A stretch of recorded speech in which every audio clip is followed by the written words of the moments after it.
CM2, alors je vous envoie cette vidéo pour vous présenter le travail que vous allez avoir à faire lundi et mardi à la maison. Donc je pense que vos parents vous ont averti que la classe allait rester fermée jusqu'à mardi soir. Donc voilà, d'autres camarades ont été testés positifs à la Covid, alors je vous rassure, ils vont bien. Par contre, voilà, ça nous oblige à continuer le travail à distance. Donc on va fonctionner de la même façon que la semaine dernière pour la journée de vendredi. Vous allez avoir un dossier que je vais vous envoyer par mail avec le travail pour les 2 jours dans le même document.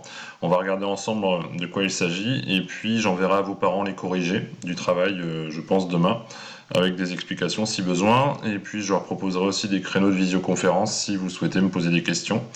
Notamment demain après-midi et mardi après-midi. Voilà, alors si on regarde un petit peu plus près le travail, il est à l'écran. Vous allez commencer donc lundi par une petite énigme préparée par Madame Goré, vu que vous avez basculé sur un rituel d'énigme le lundi et le mardi matin. À vous de trouver qui est ce célèbre empereur français. Je pense que ça va être facile parce qu'on en a parlé vendredi, donc à vous d'être malin pendant la séance de géographie.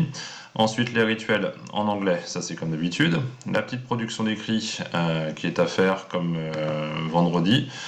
Cette fois-ci, attention, le début de la phrase, je vous le mets, voilà, toc, en violet. Vous devez me dire ce qui vous énerve le plus et pourquoi. Voilà, donc à vous de trouver les meilleures explications pour que je comprenne ce qui a tendance à vous agacer. Ensuite, vous allez réaliser un travail comme les CM1 sur multivitesse. Donc vous avez 1 minute pour trouver le plus de réponses possible à la pyramide de calcul en essayant d'aller jusqu'au niveau fusée sans vous tromper, mais vous connaissez l'activité. Après, je vous propose ici un petit temps, si vos parents sont d'accord pour que vous utilisiez les objets connectés, si vous avez l'application téléchargée, un petit temps à partir de défis tables, comme vous faites régulièrement le lundi. Vous reconnaissez ensuite le travail sur les problèmes, donc ça c'est comme d'habitude. En ce qui concerne le travail de littérature, alors vous avez laissé vos livres, mon enquête de généalogie à l'école, pardon. Donc c'est vrai qu'on va pas pouvoir forcément avancer lundi et mardi sur la lecture du livre. Vous allez avoir des petits exercices de lecture à la place. Alors la première activité qui s'appelle des phrases en trop va vous demander de lire chacun des textes qui est proposé en dessous. Et à chaque fois dans le texte que vous lisez, il peut y avoir soit une phrase en trop, comme dans l'exemple ici, ou comme pour le deuxième texte, mais parfois aussi vous pouvez en avoir 2 en trop. Voilà. Donc à chaque texte, le nombre de phrases en trop est indiqué, donc à vous de les retrouver. Ce sont des phrases qui n'ont rien à voir avec l'histoire qui est racontée. Voilà. Et après vous avez une deuxième activité qui s'appelle la bonne description. Donc la consigne est la suivante: parmi ces 8 listes de mots, laquelle correspond à la description suivante? Vous avez 8 listes de mots qui se ressemblent en dessous là, 1, 2, 3, 4, 5, 6, 7, 8.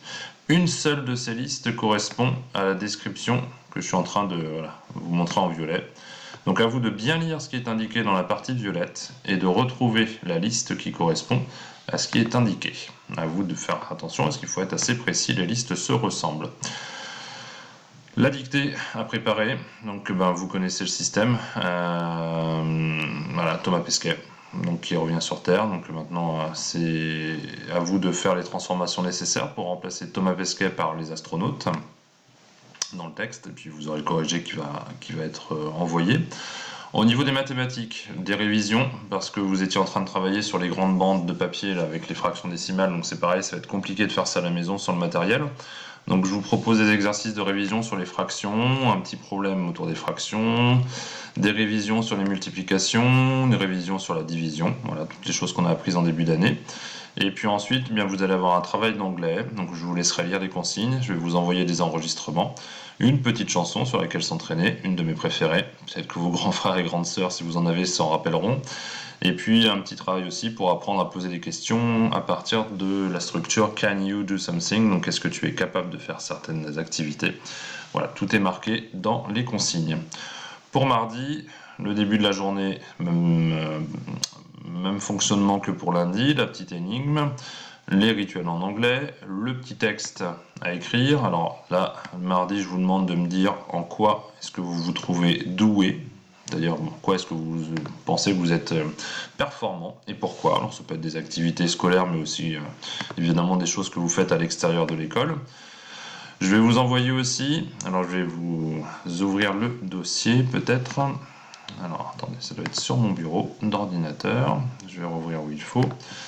Je vais vous envoyer aussi un petit test du concours Kangourou. Voilà, toc. Le voici. Alors, je crois que vous en aviez fait avec Monsieur Hamon l'année dernière. Petit test qui consiste en 5 questions.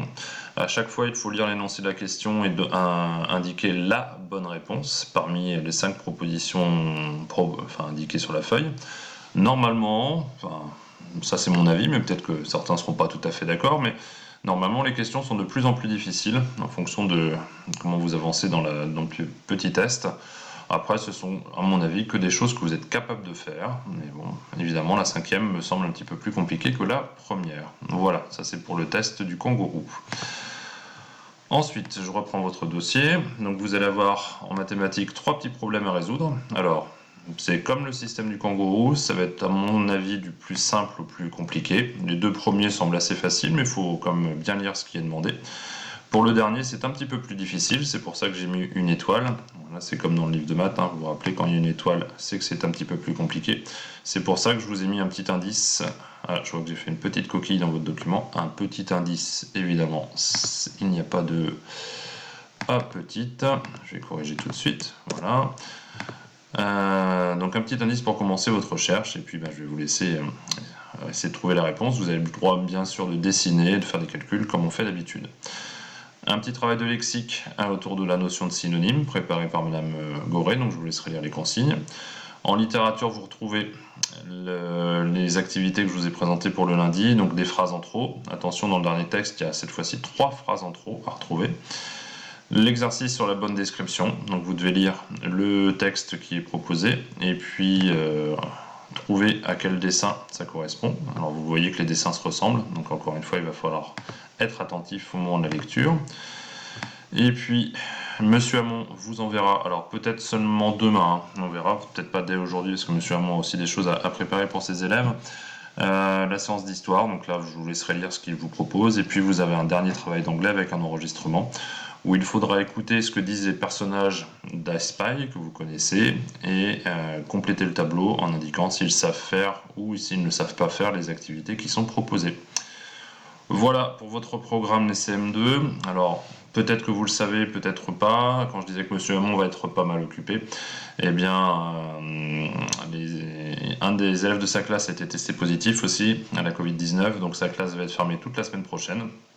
Donc on retrouvera les camarades de CE2 CM1 uniquement le lundi 29. Donc voilà, Monsieur Hamon va fonctionner comme moi cette semaine avec ses élèves en envoyant le travail pour que ça soit fait à la maison. En tout cas, n'hésitez pas si vous avez besoin les CM2, je suis disponible en visioconférence, je vous mettrai les horaires auxquels vous pouvez vous connecter. Papa et maman peuvent m'envoyer un message s'il y a des questions. Et puis je vais vous souhaiter un bon début de semaine, travaillez bien, et puis je vous donne des nouvelles rapidement.